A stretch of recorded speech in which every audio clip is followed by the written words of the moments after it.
Voilà, j'ai vu récemment un commentaire sur YouTube d'un jeune homme qui se plaignait du fait que sa copine ou sa fiancée ne lui était pas soumise, et il allait plus loin un peu en disant que sa fiancée n'était pas sa fiancée ou sa copine, si j'ai bonne mémoire, ne lui obéissait pas. Et il est vraiment fâché contre elle, je crois. Et j'ai tenu à faire cette vidéo pour vous raconter un peu mon histoire. À l'époque, quand j'ai rencontré Joanna, j'étais vraiment fou amoureux d'elle. Je voulais vraiment passer à un autre niveau avec elle. Mais je voulais me marier, bien sûr. Mais je ne comprenais pas qu'avant de se marier, il y a des choses qu'il faut d'abord mettre en ordre. Hein? Je suis donc parti dans cette relation-là comme ça. Et très tôt, en fait, je voulais qu'elle me soit soumise. Et ça se manifestait comment? C'est que quand j'arrivais chez elle, par exemple, je voulais qu'elle me fasse à manger. Et si j'étais venu chez elle et qu'elle ne m'avait pas fait à manger, j'étais un peu frustré, je boudais un peu, je ne comprenais pas. Parce que dans ma tête, une femme fait à manger à son gars. D'accord? Et ça vient aussi peut-être de la mentalité de mon père.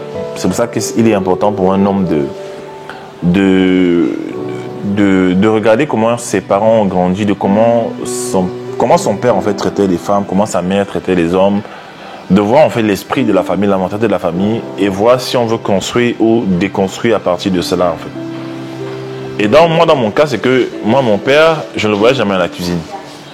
Mon père, je le voyais toujours garer sa Mercedes, il rentre à midi, il se met à table, il mange, il fait sa sieste et il repart au boulot à 14h dans sa boutique.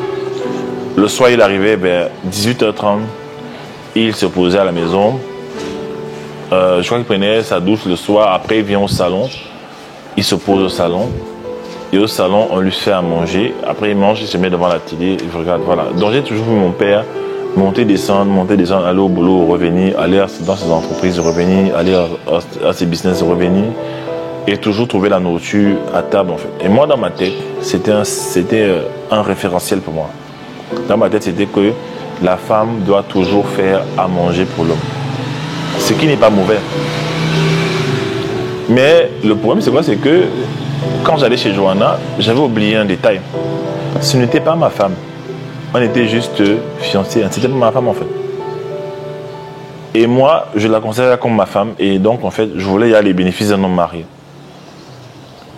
C'est vrai que je n'avais pas de rapport sexuel avec elle, ce qu'on n'a jamais eu avant de se marier. Mais je voulais y avoir les bénéfices dans le sens où je voulais qu'elle me fasse à manger, en fait. Lorsqu'on dit souvent aux femmes qui sont en concubinage que vous donnez les bénéfices d'un homme marié à un homme qui ne vous a pas épousé, on parle de ça, on parle du sexe, on parle de la nourriture, des vêtements, elle nettoie les vêtements, elle repasse, elle te donne à manger, elle te nourrit, tout ça en fait. Elle n'est pas obligée. Et donc on allait voir un pasteur Jacques Balanda. On s'est assis devant lui, il nous a regardé. C'était cette séance de coaching là, de conseil, c'était tellement simple pour lui parce qu'il a vu directement quels étaient nos profils. Il m'a dit, mais jeune homme, cette femme là, laisse-la tranquille. On n'est pas marié. Dans ma tête, je dis, mais comment ça n'est pas marié? On n'est pas marié, oui, mais elle peut quand même être déjà soumise. Hein. Et il m'a dit, non, elle n'est pas obligée. Elle est encore la fille de sa mère. Elle fait encore sa vie. Elle peut te recevoir chez elle avec l'eau glacée. Et là, même elle est gentille si elle veut. Elle peut décider d'être chez elle, elle dort juste, elle ne fait rien. Tu viens chez elle, ben voilà. Et il faut comprendre ça.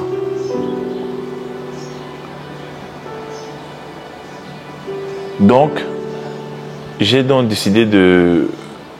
Après ça, c'était un choc. Et j'ai décidé de la laisser tranquille. Et c'est là que j'ai commencé à comprendre que j'avais des choses qui n'allaient pas en fait dans mon comportement. Je voulais qu'elle soit soumise, voilà, je voulais... Et non, j'ai compris qu'il fallait la laisser tranquille. Et j'ai laissé être cette fiancée-là qui fait sa vie, qui fait ses choses seule.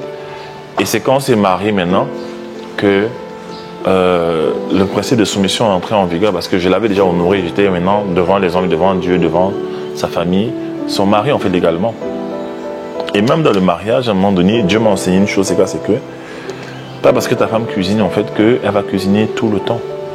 Le jour où elle est fatiguée, tu cuisines. Et l'un des moments puissants où ma femme me bénit, et une des choses qu'elle a beaucoup aimé avec moi, c'est quoi? C'est que Je cuisine pour elle.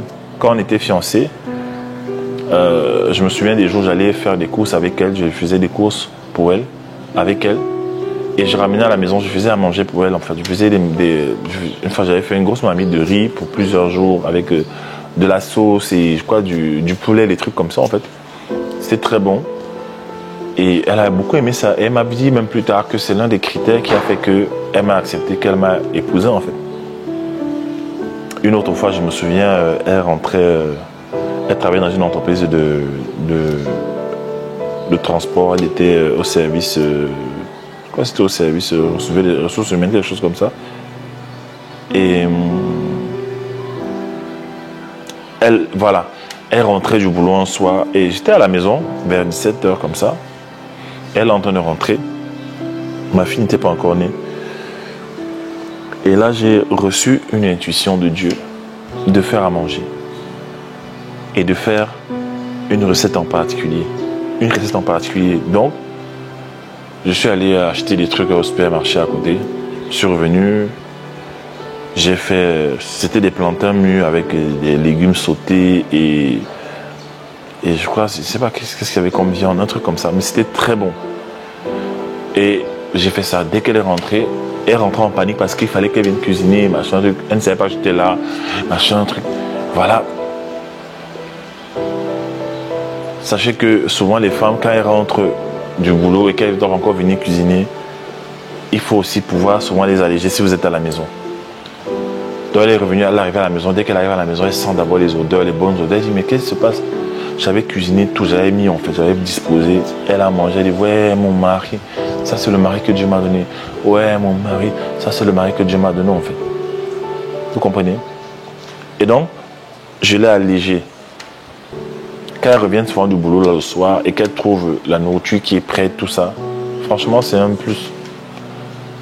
Ce sont parfois ces petites choses ce sont les petites choses comme ça qui font parfois que une femme, homme, elle t'aime plus et elle est soumise en fait. Oui, parce qu'elle voit comment je t'investis. La femme n'aime pas l'image du gars qui s'assoit devant la télé là. Il zappe. Il est là, il va sur le canal, il zappe. Après, il dit, chérie, on mange quoi ici? On mange quoi? Les femmes n'aiment pas trop ça. La femme voudrait te voir avec elle en fait. Elle voudrait te voir avec elle. Et moi, moi dans mon cas de figure, Dieu m'a donné le talent de cuisine. Donc, elle parfois me rappelle que ouais, Willy, tu avais fait un poulet là, tu n'as même plus jamais fait ça. Quand elle me dit ça, quand elle commence à me dire ça, c'est parce qu'elle veut que je cuisine. Et récemment, il y a un j'ai fait des épinards, du poulet, avec du riz, c'était trop bon. Ma fille a dit, papa, mais toi, tu devrais cuisiner comme ça tout le temps, papa, machin. J'ai dit, bah, écoute, ma chérie, je suis très occupé. Donc, elles ont beaucoup aimé. Et voilà, quoi. Une femme qui n'est pas ta femme n'est pas obligée d'être soumise. Mais tu peux commencer à aborder la question de la soumission. Et n'oubliez pas aussi que la soumission, ce n'est pas l'obéissance. Ça veut dire que ce n'est pas tout ce qu'elle te dit, parce que tout ce que tu dis qu'elle va seulement faire, parce que tu as dit. Il faut faire attention à ça. Ça peut rentrer dans la manipulation. Une femme est capable aussi de te dire non. Tu dis de faire un truc, elle te dit non parce que ce truc-là, ça ne rentre pas dans le cadre global en fait de l'épanouissement dans notre mariage. Il y a un problème à ce niveau. C'est ce que je voulais dire rapidement. Il y a tellement de choses à développer dessus. Donc toi, jeune homme, laisse-la tranquille en fait. Elle n'est pas encore ta femme. Tu n'as pas encore payé le prix, tu n'as pas encore souffert. Laisse-la tranquille en fait. Laisse-la vivre sa vie. Maintenant, si tu vois que c'est un caractère qu'elle va développer, si elle te résiste sur beaucoup d'autres domaines, et que tu sens que tu n'es pas à l'aise, ça ne te marie pas, tout simplement, ou arrange ou supporte. Mais pour l'instant, tu ne l'as pas encore épousé. Donc voilà. C'est un sujet puissant. La soumission, une femme se soumet naturellement à un homme qui l'aime, à un homme aussi qui est soumis à Dieu. Il y a des gens qui ne sont pas soumis à Dieu, qui n'ont pas de vie spirituelle, et ils veulent que les femmes soient soumises. C'est un peu comme un petit vol. Voilà. Un homme qui n'est pas soumis à une vision, et il veut que sa femme soit soumise. Elle est soumise à quoi? On dit soumission, sous la mission. Elle va être soumise à quoi? Un homme qui est là, qui parle mal de son fils à sa femme, des paroles de rabaissement, des paroles dévalorisantes, tout ça. C'est compliqué. Bref. Merci. La formation des talents commence le 11 septembre. Nous allons passer à un autre level. Pour un appel découverte, cliquez en bas, prenez rendez-vous. Gratuit de 20 minutes. Ce n'est pas un coaching. C'est une discussion entre toi et moi. Je voudrais te connaître, savoir quelles sont tes luttes, quelles sont tes craintes, quels sont tes blocages, qu'est-ce qui t'empêche d'être la meilleure personne que tu dois être.